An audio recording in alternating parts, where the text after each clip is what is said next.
Hello hi ಎಲ್ರಿಗೂ ನಮಸ್ಕಾರ. ಮೊದಲಿಗೆ ನಾನು ಗೋಬಿ ಮಾಡ್ತಾಯಿದ್ದೀನಿ. ಈ ಥರ ತುರಿದು ಇಟ್ಕೊಬೇಕು ಗೋಬಿನ.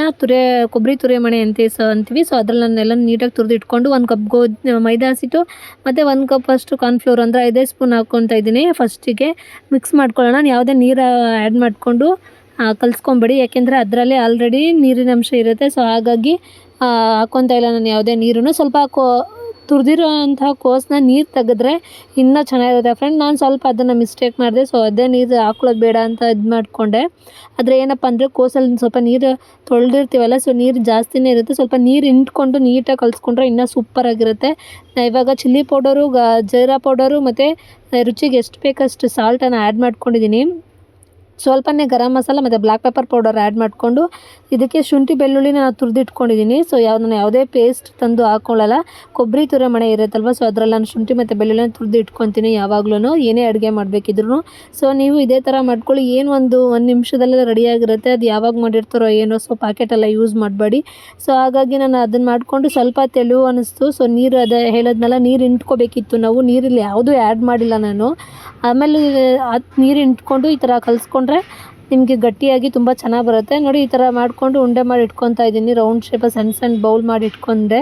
2 ಪ್ಲೇಟ್ಗೂ ಉಂಡೆ ಮಾಡಿ ಇಟ್ಕೊತಾ ಇದ್ದೀನಿ. 2 ಉಂಡೆ ಮಾಡಿ ಇಟ್ಕೊಂಡಿದ ನಂತರ ಆಯಲ್ಗೆ ಹಾಕ್ಕೋಬೇಕು ಅಂತ ಆಯಲ್ನ ಎಲ್ಲ ಕಾಯಕ್ಕೆ ಇಟ್ಕೊಂಡಿದ್ದೀನಿ. ನೋಡಿ 2 ಪ್ಲೇಟಲ್ಲೂ ನೀಟಾಗಿ ಉಂಡೆ ಮಾಡಿ ಇಟ್ಕೊಂಡಿದ್ದೀನಿ. ಬೇಗ ಹಾಕೋಬೋದು, ಅದಕ್ಕೆ ಈಸಿ ಆಗುತ್ತೆ ಅಂತ ಉಂಡೆ ಮಾಡಿ ಇಟ್ಕೊಂಡೆ. ಆಯಲೆಲ್ಲ ನೋಡಿ ಕಾಯಕ್ಕೆ ಇಟ್ಟಿದ್ದೀನಿ. ಆಲ್ರೆಡಿ ಆಯಲ್ ಕಾದಿದೆ.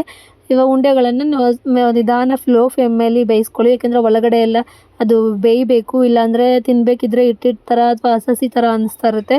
ಅದಕ್ಕೆ ಆಲ್ಮೋಸ್ಟ್ ಅಲ್ಲಿ ನೀವು ಲೋ ಫ್ಲೇಮಲ್ಲಿ ಬೇಯಿಸ್ಕೊಂಡ್ರೆ ತುಂಬ ಚೆನ್ನಾಗಿರುತ್ತೆ. ಯಾವುದೇ ಕಲರ್ ಕೂಡ ಆ್ಯಡ್ ಮಾಡಬೇಡಿ.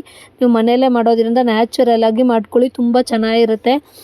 ನಿಮಗೂ ಕೂಡ ಎಲ್ಲರಿಗೂ ಇಷ್ಟ ಆಗುತ್ತೆ, ಮನೇಲಿ ಮಾಡೋ ಮಕ್ಳಿಗೂ ಇಷ್ಟ ಆಗುತ್ತೆ. ನೀವು ಔಟ್ಸೈಡ್ ತಿನ್ನೋದಕ್ಕಿಂತ ಔಟ್ಸೈಡಲ್ಲೆಲ್ಲ ಗೋಬಿ ಒಂದು ಪ್ಲೇಟ್ ನನಗೆ ಗೊತ್ತಿಲ್ಲ, ಮೇ ಬಿ ನಾನು ಜಾಸ್ತಿ ಗೋಬಿ ತಿಂತಾಯಿಲ್ಲ, ಒಂದು 60 ರೂಪೀಸ್ ಇರ್ಬೋದೇನೋ.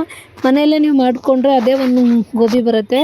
ನೋಡಿ ಈ ಥರ ನಾನು ನಿಧಾನಕ್ಕೆ ಲೋ ಫ್ಲೇಮಲ್ಲಿ ಎಲ್ಲ ನಿಧಾನಕ್ಕೆ ಬೇಯಿಸ್ಕೊಂಡು ಎತ್ಕೊತಾ ಇದ್ದೀನಿ. ಇದಕ್ಕೆ ಮಸಾಲ ಬ್ಯಾಡಗಿ ಮೆಣಸಿನ್ಕಾಯಿ, ಬೆಳ್ಳುಳ್ಳಿ, ಸ್ವಲ್ಪ 4 ಬ್ಲ್ಯಾಕ್ ಪೆಪ್ಪರು, ಜೀರಿಗೆ, ಚಕ್ಕೆ, ಲವಂಗ, ಶುಂಠಿ ಆ್ಯಡ್ ಮಾಡ್ಕೊತಾ ಇದ್ದೀನಿ. ಪಲಾವ್ ಎಲೆ, ಒಂದು ಅನಾನಸ್ ಫ್ಲೇವರು, ಮರಾಠಿ ಮೊಗ್ಗು ಆ್ಯಡ್ ಮಾಡ್ಕೊಳ್ಳಿ. ಸೋಂಪು ಮತ್ತು ಧನಿಯಾ ಖಾಲಿಯಾಗಿತ್ತು. ಸೊ ಆ ಪೌಡರ್ನ ನಾನು ಇಲ್ಲಿ ಆ್ಯಡ್ ಮಾಡ್ಕೊಂಡಿದ್ದೀನಿ. ಅದನ್ನು ಮಿಕ್ಸಿಲಿ ಗ್ರೈಂಡ್ ಮಾಡ್ಕೊಂಡು ಪೌಡರ್ ಮಾಡ್ಕೊಂಡಿದ್ದ ನಂತರ ಒಂದು 2 ಸ್ಪೂನಷ್ಟು ಕಾರ್ನ್ಫ್ಲೋರ್ ಹಾಕ್ಕೊಂಡು ನೀರು ಸ್ವಲ್ಪ ಎಷ್ಟು ತಿಕ್ನೆಸ್ ಬೇಕಷ್ಟು ನೋಡ್ಕೊಂಡು ನೀರು ಆ್ಯಡ್ ಮಾಡಿಕೊಂಡು ಸ್ವಲ್ಪ ಮಿಕ್ಸಿ ಗ್ರೈಂಡಲ್ಲಿ ಮಿಕ್ಸ್ ಮಾಡ್ಕೊತಾ ಇದ್ದೀನಿ. ನೋಡಿ ಈ ಥರ ಮಿಕ್ಸ್ ಮಾಡ್ಕೊತಾ ಇದ್ದೀನಿ.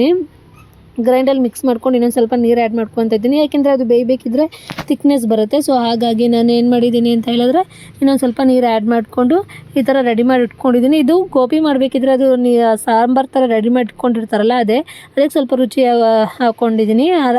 ರುಚಿ ಹಾಕ್ಕೊಂಡು ಮಿಕ್ಸ್ ಮಾಡ್ಕೊತಾ ಇದ್ದೀನಿ. ಇದಕ್ಕೆ ಕ್ಯಾಬೇಜು ಮತ್ತು ಆನಿಯನ್ ಹಾಕ್ಕೊಂಡು ಫ್ರೈ ಮಾಡಿಕೊಂಡು soya sauce 1 spoon, tomato sauce 1 spoon, vinegar 1 spoon add ಮಾಡಿಕೊಂಡು ಮಿಕ್ಸ್ ಮಾಡ್ಕೊತಾ ಇದ್ದೀನಿ. ನೋಡಿ ಆ ಮಸಾಲ ಇದೆಯಲ್ಲ, ಮಸಾಲ ಮೊದಲಿಗೆ ಬೇಯಿಸ್ಕೊಳ್ಳೋಣ. ಅದನ್ನು ನೀಟಾಗಿ ಸ್ವಲ್ಪ ಬೇಯಬೇಕು. ಬೆಂದ ನಂತರ ಏನು ನಾವು ಗೋಬಿ ರೆಡಿ ಮಾಡಿ ಇಟ್ಕೊಂಡಿದ್ದೀವಿ ಅದನ್ನು ಹಾಕ್ಕೊಂಡ್ರೆ ಒಂದು ಪ್ಲೇಟಿಗೆ ಸರ್ವ್ ಮಾಡಿ ಇಟ್ಕೊಂಡ್ರೆ ನೋಡಿ ಗೋಬಿ ರೆಡಿ ಆಯಿತು. ಕೊತ್ತಂಬರಿ ಸೊಪ್ಪು ಉದುರಿಸಿದ್ರೆ ಮನೆಯಲ್ಲೇ ಮಾಡಿರುವಂತಹ ರುಚಿಕರವಾದಂಥ ಗೋಬಿ ರೆಡಿ ಆಯಿತು ಫ್ರೆಂಡ್ಸ್. ಗೋಬಿ ಅವ್ರು ಮಾಡ್ತಾರಲ್ಲ ಆ ಥರ ಇದೆಯಾ? ಹೆಂಗಿದೆ ಸರಿಯಾಗಿ ಬಾಯ್ಬಿಟ್ಟು ಹೇಳಪ್ಪ. ಚೆನ್ನಾಗಿದೆ, ಸೂಪರ್ ಆಗಿದೆ. ನಾನೆಷ್ಟಾಗಿ ಹೇಳ್ಬೇಕು? ಏನಿದೆ, ಉಪ್ಪು ಇದೆಯಾ, ಖಾರ ಇದೆಯಾ? ಅದು ಆರೋಗ್ಯವಾಗಿ ತಿನ್ಬೋದಾ ಮನೇಲಿ ಮಾಡ್ಕೊಂಡು? ಈ ಪ್ಲೇಟ್ 20 ರೂಪಾಯಿ. ಗೋಬಿ ಎಷ್ಟು ರೂಪಾಯಿ? 100 ರೂಪೀಸ್. 50 ರೂಪೀಸ್. 50 ರೂಪೀಸ್.